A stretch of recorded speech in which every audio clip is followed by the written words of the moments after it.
कहानी एक छोटे से गांव की है जहां परंपराएं और रीति रिवाज हर किसी के जीवन का हिस्सा होती हैं। इस गांव में रहती थी एक सुंदर लड़की जिसका नाम था निशा। निशा अपनी सुंदरता और सरल स्वभाव के लिए पूरे गांव में जानी जाती थी। उसके माता पिता उसकी शादी की सोच रहे थे, लेकिन निशा का दिल पहले ही किसी और के लिए धड़क रहा था। उसने अपने ही गांव के लड़के अर्जुन से प्यार किया। अर्जुन एक साहसी और मेहनती युवक था। दोनों ने एक दूसरे से अपने प्यार का इजहार किया और शादी करने का फैसला किया, परंतु निशा के माता पिता ने इस रिश्ते को स्वीकार नहीं किया। उन्हें यह रिश्ता किसी भी हाल में मंजूर नहीं था।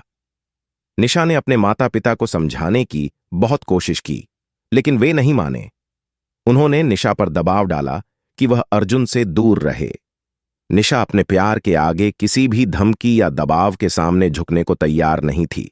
उसने साफ कहा, मैं अर्जुन से सच्चा प्यार करती हूं और उसी से शादी करूंगी।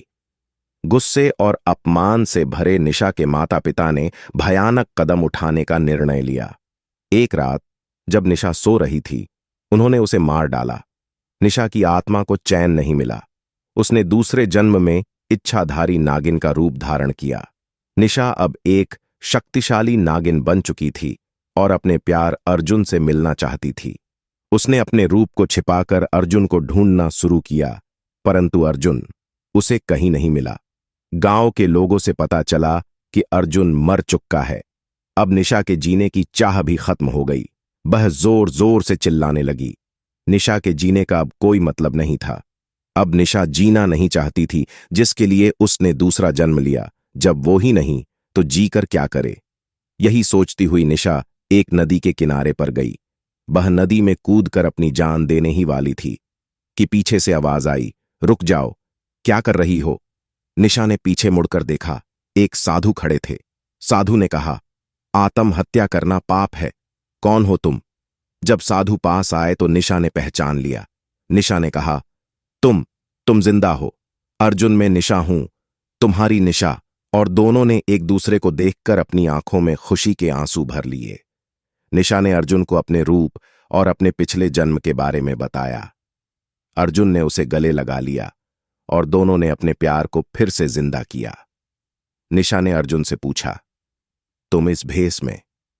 अर्जुन ने बताया, तुम्हारे मारने के बाद मैं भी मारने के लिए पानी में कूद गया। कुछ साधुओं ने मुझे बाहर निकाल लिया।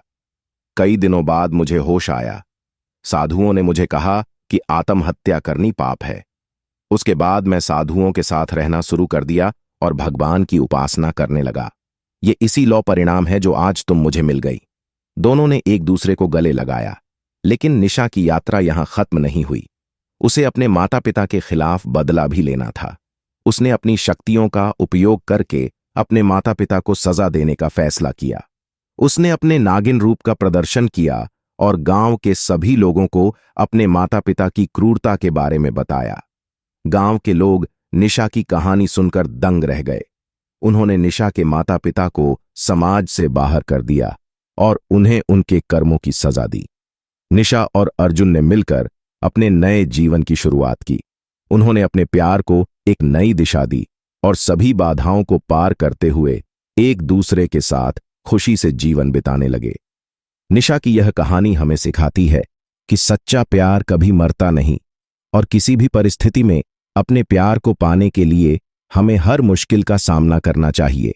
सच्चे प्यार की ताकत किसी भी बाधा को पार कर सकती है, चाहे वह इस जन्म में हो या अगले जन्म में।